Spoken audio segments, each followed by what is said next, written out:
All right, this lesson is about relationships and functions and identifying what exactly a function is. Okay, so first let's talk about XY ordered pairs. So hopefully you've been introduced to XY ordered pairs and graphing them on the coordinate plane. So now I'm just going to introduce a couple new terms. Another name for the X values is the domain. So the X values are known as the domain, and they're going to be the input or the independent variable in an equation or in a function. And so what I mean by the input is the X values are the numbers that you plug in, and then you do some mathematical work, whatever the equation says to do, and the output you get will be your Y value.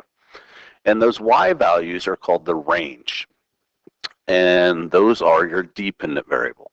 So the Y value that you get depends on what the X value is.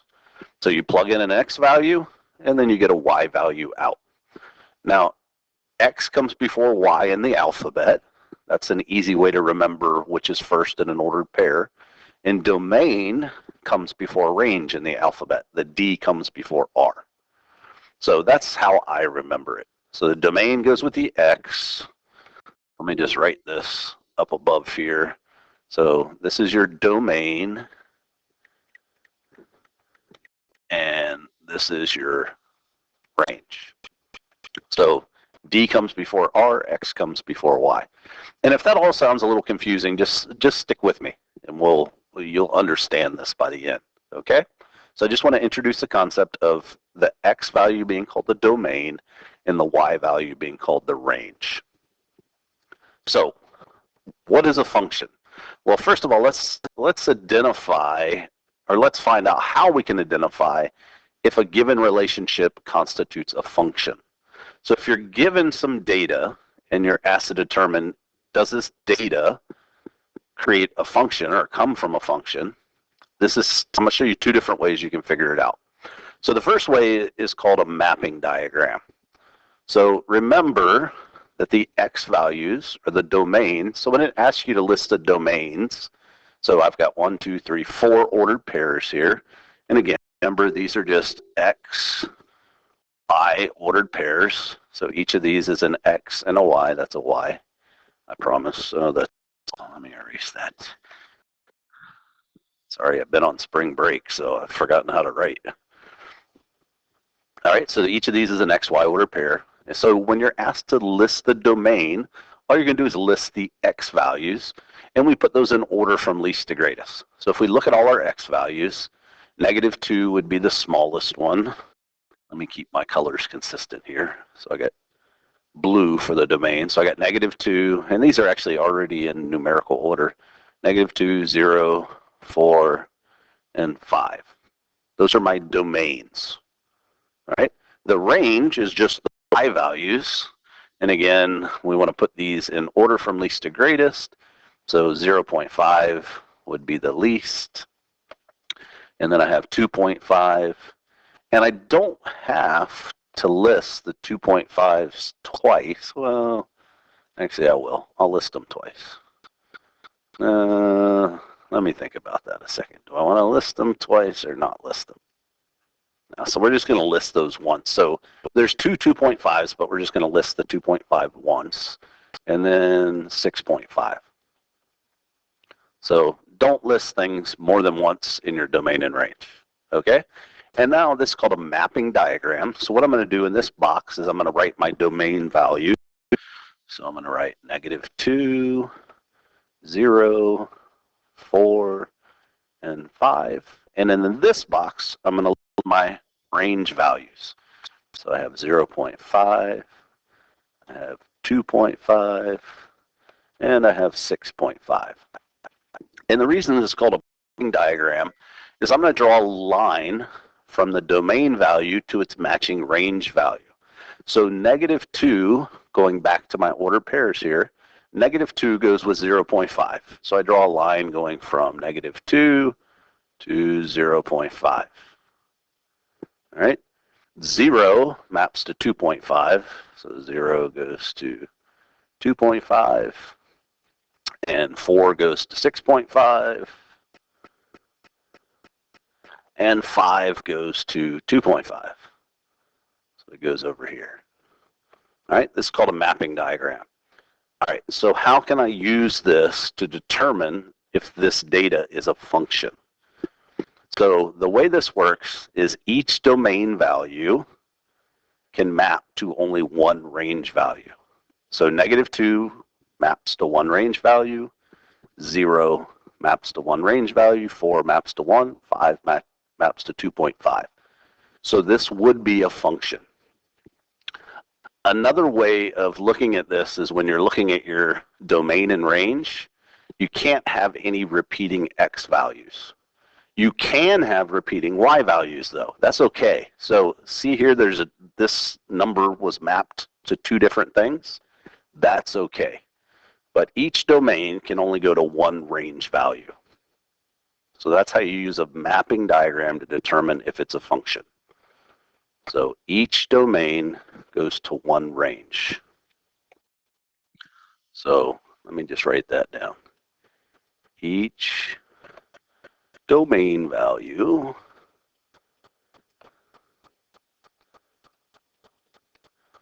maps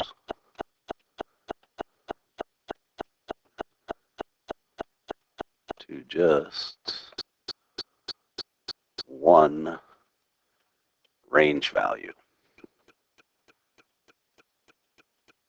And this is a concept that students struggle with, remembering where can I have duplicates. So I can have a duplicate over on this side, but I can't over here. I remember, excuse me, when I learned this in algebra class, I had trouble keeping that straight. So somehow you got to try to remember that. All right, the other way that we can test to see if this data constitutes a function is what's called a vertical line test. And so what you do is you graph each of these points. So the first point I have is -2, 0.5. So I go to the left 2 and up 0.5. That's about right there. And then I have 0, 2.5. So that's right there. And then I have 4. Let's see, that's 4 and 6.5. So that's right there. And then 5 and 2.5. So 5 and 2.5. And so what the vertical line test is, let me draw a vertical line here real quick. So a line, up and down. So if you take a vertical line, which what I tell my students is to use your pencil. So if this is like in a textbook, just take your pencil across the page. And this vertical line can never go through more than one point at a time. So here it goes through a point, then it goes through a point, and it goes through a point, and then it goes through a point. If it hits 2 dots at the same time, then it is not a function. That's called the vertical line test. And I'm going to show you an example of one that's not a function so that you'll better understand what it is I'm saying, which is the next slide. And then I'll come back to this and we'll talk about the differences between these. Okay? So let's move on to this next one. So again, the domain is just your x values, and the range is your y values. So my domain, I've got 6, 4, 6, 5. Let's put those in order. So 4, 5, 6. And then the range is, let's see, 3, 4, 5, 8. Again, I'm putting them in order from least to greatest. 3, 4, 5, 8. Yep. And now we're going to map those. So I list my domain values, 4, 5, 6, and my range values. And notice I didn't put the 6 twice up here. I just put it once. I don't know if I mentioned that or not. 3, 4, 5, and 8. And now I'm going to map these. And let me make it a little nicer this time. I'll actually use a line. So 4 maps to 3. So that's just straight across. 5 maps to 8. See over there. 6 maps to 5.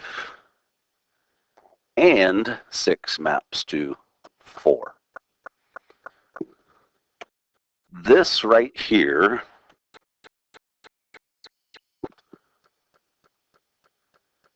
means that it's not a function. Means it is not a function.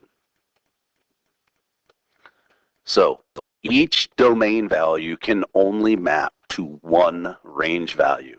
And this domain value maps to two different range values. So that makes this not a function. So when I plug a 6 in, I get two possible answers out. When I plug a number into the domain, I only want to get one answer out. And if I get two answers out, then that makes it not a function. So now let's go back and look at the other one, which was a function. So here, 2.5, you got 2.5 when you had a 0 and when you plugged in a 5. That's okay. So each of these domain values maps to just one thing. All right? So this is a function, whereas this one is not. And this is what makes it not a function. All right? In other words, here's another way of looking at this. When the domain repeats, it is not a function. So if you look at the domain values, there was less of them because I had a repeating value. I had two 6s in the domain. If you have a repeating x value, if you have more than one x value that's the same, it will not be a function. All right, so let's see what the line test looks like. So we have 6, 5, so that's to the right 6, and up 5. So that's right there. And then I have 4, 3. That's there. And then I have 6, 4. And then I have 5, 8. 5 and 8. That's right there. All right, so again, the vertical line test, you want to take a vertical line, that's up and down. And again, you could use your pencil, open this in a textbook or on a piece of paper. And as I move this through here, at this point right here, the line hits 2 points. And so if that happens, that makes it not a function. So this right here, I'll write the same thing, means it's not a function. Boy, I'm not writing well today. That's what spring break does to you. So that means it's not a function. I got to rewrite that. That's terrible. Sorry. It's not a, give myself a little more room, function. And by the way, those points right there, that's 6, 5, and 6, 4. So below I said if you have repeating x values, it's not going to be a function. That's basically the same thing you're testing here with the vertical line test. So this is just a different way of seeing the same thing that we saw over here. 6 went to 4 and to 5, and since 6 goes to 4 and to 5, it doesn't pass the vertical line test. Okay? All right. So hopefully that was clear to you. So now let's talk about something called function notation. And this is kind of a cool thing. A lot of times my students are confused by this, and they're like, well, what's the purpose of this? It's actually a cool thing, and makes a lot of sense if you think about it. So here's a function. It says y equals -3 times x plus 1. So you could plug in any x value you want, multiply -3 times that, add 1, and you would get a y value. Okay? So remember, x values are inputs. They're the domain. You would just plug in an x value, do the math, and you get a y value. So this is a function. Function notation, instead of writing the y here, we write f parentheses x. And the f stands for function. And so f of x equals -3 times x plus 1. So we call this f of x. It sounds kind of weird. Let me write that down. F of x. parentheses around this. F of x, that's how we would pronounce that. And what this allows you to do is it allows you to show what the input was. So let's say I wanted to, so let me write this down. This is going to show what my input was to the function. So let's say I wanted to plug 2 into the function for x and see what y was equal to. All right. So if I plug 2 into this, I would get y equals -3 times 2 plus 1. So y equals -6 plus 1. Y equals -5. Right? If I gave you this as the answer, that y equals -5, that's a really ugly y. So if I gave you this as the answer, you're missing a really important piece of information. And what you're missing is, what did I plug into the function? What was the input? You know the output. So this is your range right here. You know that. Let me label that, by the way. So this is my domain. That was my input value. And this is what I got out, which is my range. But if I just give you what's in this box, you don't know what I plugged in. So that's where function notation comes in. And so the way you would write this in function notation is you would say f parentheses 2 equals -3 times 2 plus 1. And what you're showing is what you plugged in. And so f of 2 equals -6 plus 1. F of 2 equals -5. So the math is no different, right? But now in the box, you have both the domain, you know what I plugged in, and you know the range, you know the output that I got. So mathematically, it's no different. It's just a notation. So notation is just a way of writing things. It doesn't affect the math. It's just a cool way that now you can see what you plugged in and what you got out. So for instance, if you wanted to know what f of 3 was, so it's saying, okay, plug 3 into this function. You would do -3 times 3 plus 1.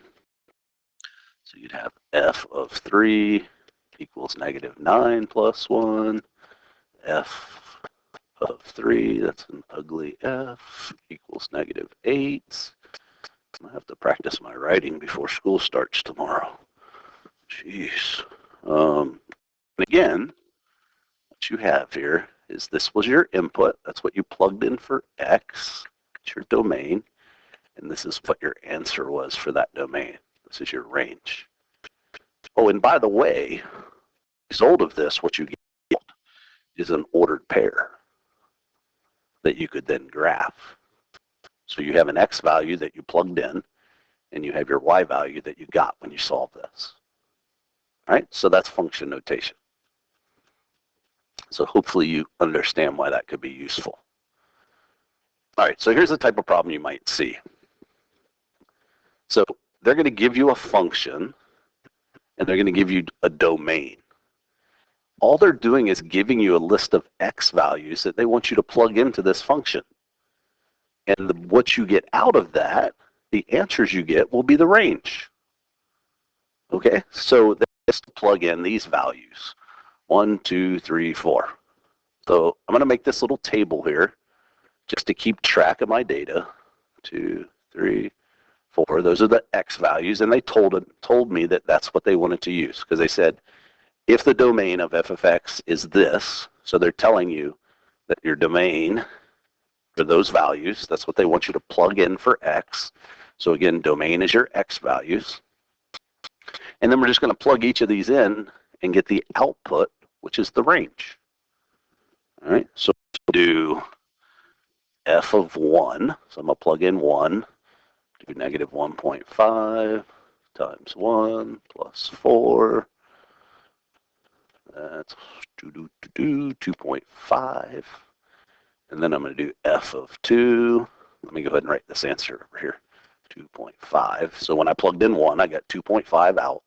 which by f of x is the same thing as y, okay? So that's no different than this being y equals negative 1.5x plus 4. We're just using function notation.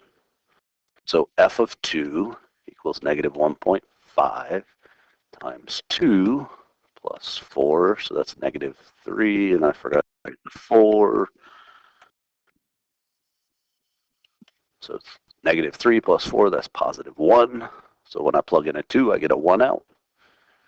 F of 3 equals negative 1.5 times 3 plus 4. So that's negative 4.5 plus 4, that's negative 0.5. And then the last one, f of 4 equals negative 1.5 times 4 plus 4, so that's negative 6 plus 4, so that would be negative 2. Okay, so I plug these values in, my domain values. So again, this is the domain, this is the range. And so I plug these domain values into the function and got these outputs, and they want me to write down what the range is. So don't leave your answer like this table. So if you're asked to write the range, you should write it to you the same way you should write it. Tomorrow's going to be a rough day. So today's Sunday, the end of spring break. So it's back to work tomorrow. So the range, I'm just going to list these, and I'm just going to list them in numerical order, least to greatest. So it would be negative 2, negative 0.5, 1, and 2.5. And so that's how you should list the ranges, like that. So don't just leave it in the table, because they want to know what the range is. This right here, this table says nothing about range. So you should write the range equals, and then you put these little brackets here, and you write the range values in there. All right, so that's functions. A lot of information there. It was a little bit longer than I wanted it to be, but hopefully that was helpful to you. If you need to refresh something, just back it up and watch pieces of it again. All right, so feel free to leave me a comment if this was helpful. Give it a like and a subscribe. Until next time.